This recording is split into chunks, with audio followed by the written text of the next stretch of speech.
Salut à tous, c'est Alex et bienvenue pour ce nouvel épisode du podcast. Alors pour ce troisième numéro,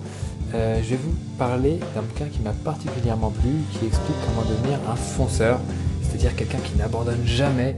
quelles que soient les épreuves, qui trouve forcément une solution. Peut-être qu'il n'arrivera pas dans les temps, mais peut-être que, en tout cas, il va tout donner pour arriver à obtenir ce qu'il veut. Et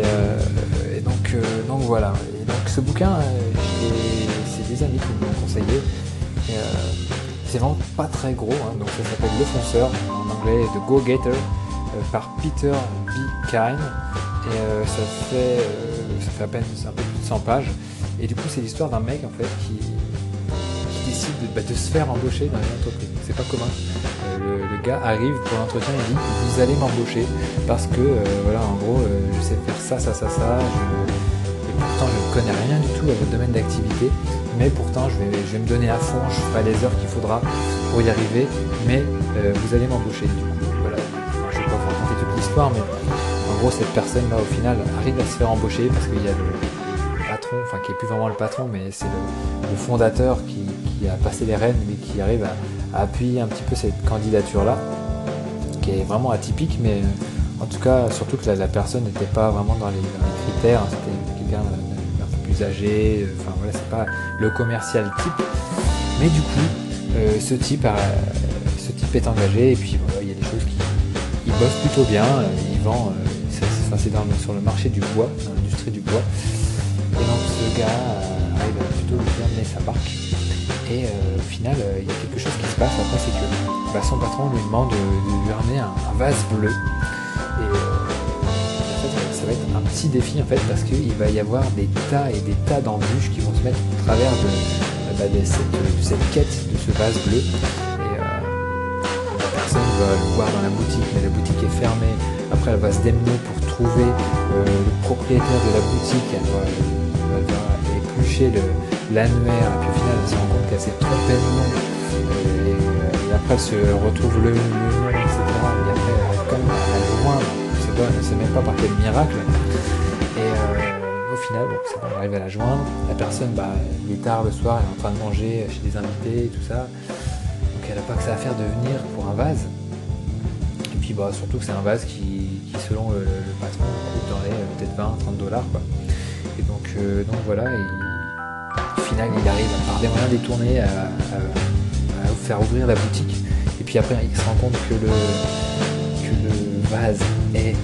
coûte 1500 ou 2000 $, enfin bref, une somme exorbitante par rapport à ce qui était prévu à la base, mais au final il arrive quand même à l'obtenir, pas pour 20 $, mais il hypothèque une bague qu'il a, je ne sais plus où, sa bague de fiançailles, il hypothèque, il arrive à avoir le vase, et puis bien sûr il est en retard pour donner le vase au rendez-vous, il doit être à 8h, je ne sais plus quel endroit, il lui arrive toutes les emmerdes du monde. Là il se demande pourquoi j'ai accepté de faire ça, en plus il devait finir des choses, des choses au bureau, c'est vraiment la grosse galère, et au final il arrive quand même, après maintes épreuves, à apporter le vase à la personne, au patron, et au final après il se rend compte que c'était une épreuve qu'il devait passer pour voir si c'était vraiment un fonceur, si c'était vraiment quelqu'un qui allait au bout des choses, quelqu'un qui aurait tout fait pour satisfaire son patron. Alors c'est vrai que des fois ça peut sembler un petit peu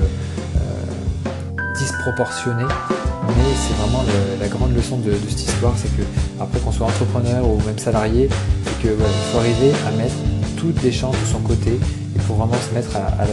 au service de son patron, ou de la cause qu'on sert, ou de son entreprise, de l'entreprise qu'on a créée. Et donc c'est vraiment un projet impossible, mais qui au final arrive à être réalisé, et on tire vraiment pas mal de leçons de ce bouquin. Donc je vous le recommande vraiment. Donc c'est, comme je disais, Le Fonceur de Go-Getter, édition Un Monde Différent. Je vous ai raconté un petit peu l'histoire, mais lisez-le quand même, il y a beaucoup plus de détails bien sûr, et c'est vraiment le but, c'est d'aller au fond des choses, de devenir un fonceur, jamais s'arrêter pour obtenir ce que l'on souhaite. Merci de m'avoir écouté pour ce nouveau podcast, c'est très rapide, on enregistre à 22h17, mais voilà, je tenais à partager ça avec vous, et très bonne soirée à vous, et à très très bientôt pour un nouvel épisode. Ciao.